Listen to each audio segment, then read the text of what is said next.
প্রশাসনিক ক্ষেত্র, কিন্তু এখানে মানে কি কারণ, এটা কি কোনো রিসার্চ আছে কিনা?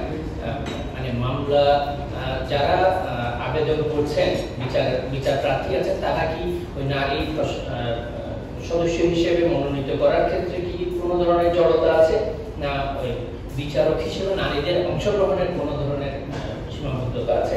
যদি কারণ হচ্ছে গ্রাম পর্যায়ে যেটা হয় কি, মামলাগুলো বেশিরভাগ ক্ষেত্রে হয় পারিবারিক ধরনের, পারিবারিক মামলা হওয়ার যারা ভুক্তভোগী থাকে, বিশেষ করে গ্রাম্য সালিশের যে ঘটনাগুলো ঘটে, আগেও দেখেছি যে একজন ভিকটিম মহিলা, বেশিরভাগ সময়ই মহিলারাই বেশি ভিকটিম থাকে।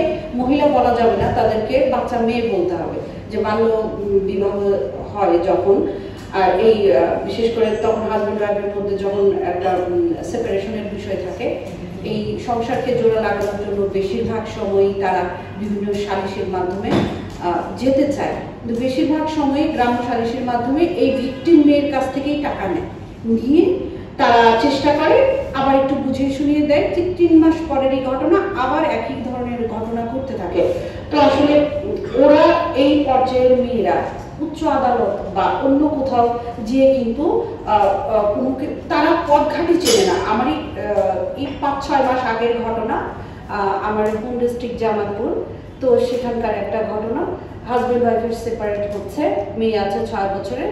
এই মেয়েকে রেখে হাজব্যান্ড আরেকটা বিয়ে করেছে, তাকে খরচও দিচ্ছে না, মেয়ের খরচও দিচ্ছে না। মেয়েটা বলেছিল যে আমি অ্যাটলিস্ট থাকবো, তুমি আমাকে খরচ দাও আর না দাও, কিন্তু আমার সংসারটা যেন থাকে, তোমার কিছু দিতে হবে না। মেয়েটা গার্মেন্টসে কাজ করে। তো অনেক ইভেন মেয়ে তার বাবার বাড়ি থেকে অনেক কিছু এনেছে, যৌতুকও দিয়েছে।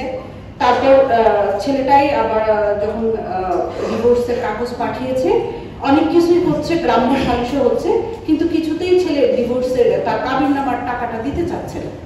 উল্টা আবার সালিশের মাধ্যমে এই মেয়ের কাছ থেকে টাকা নিয়ে ওরা কোনো সুরাহা না করে তাকে বুঝিয়ে শুনিয়ে পাঠিয়ে দিয়েছে। এখন সে যখন আদালতে আবার ট্রাই করেছে, এখন পর্যন্ত ছেলে ওদেরকে টাকা দিয়ে বুঝিয়ে দিয়ে যাচ্ছে যে তোমার টাকাটা আমি ইনস্টলমেন্টে দিব। তারপর ওকে কোথায় পাবে? সে তো কাজ করে একটা জায়গায়। তো এই ঘটনাগুলো আসলে আমাদের গ্রাম্য আদালতটা আরো বেশি শক্তিশালী হওয়া প্রয়োজন। কারণ এই শ্রেণীর মানুষরা কিন্তু এই জেলা পর্যায়ে গিয়ে তাদের এটা বারবার আর্ন করার বা বারবার এই জিনিসটা করার সুযোগ থাকে না। তো আমি কর্তৃপক্ষের কাছে অনুরোধ জানাবো যে আমাদের এই গ্রাম্য আদালতটা যেন আরো বেশি শক্তিশালী হয় এবং আরো বেশি স্বচ্ছতার পরিচয় দেয়। ধন্যবাদ সবাইকে। দপ্তরের আমাদের উপজেলা পর্যায়ে কর্মকর্তা কর্মচারীর যথেষ্ট সংকট আছে, এটা আপনিও জানেন।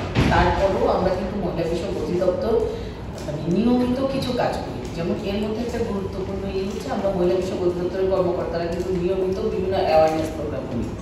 বিশেষ করে সামাজিক নিরাপত্তা কর্মসূচিতে আমাদের যে উপকারভোগীরা আছে তাদের সঙ্গে আমরা রেগুলার অ্যাওয়ারনেস প্রোগ্রাম করি, এবং সেখানে আমরা বাল্য বিবাহ নিরোধ আইন, তারপরে আমাদের যে টোল ফ্রি হেল্পলাইন নম্বরগুলো আছে, toll free helpline number, legal aid, গ্রাম আদালত এবং জন্ম মৃত্যু নিবন্ধন, বিবাহ নিবন্ধন, এই বিষয়গুলো একদমই আমরা রেগুলার আলোচনা করি। মানে এই কয়টা বিষয় কোনোভাবেই বাদ যায় না।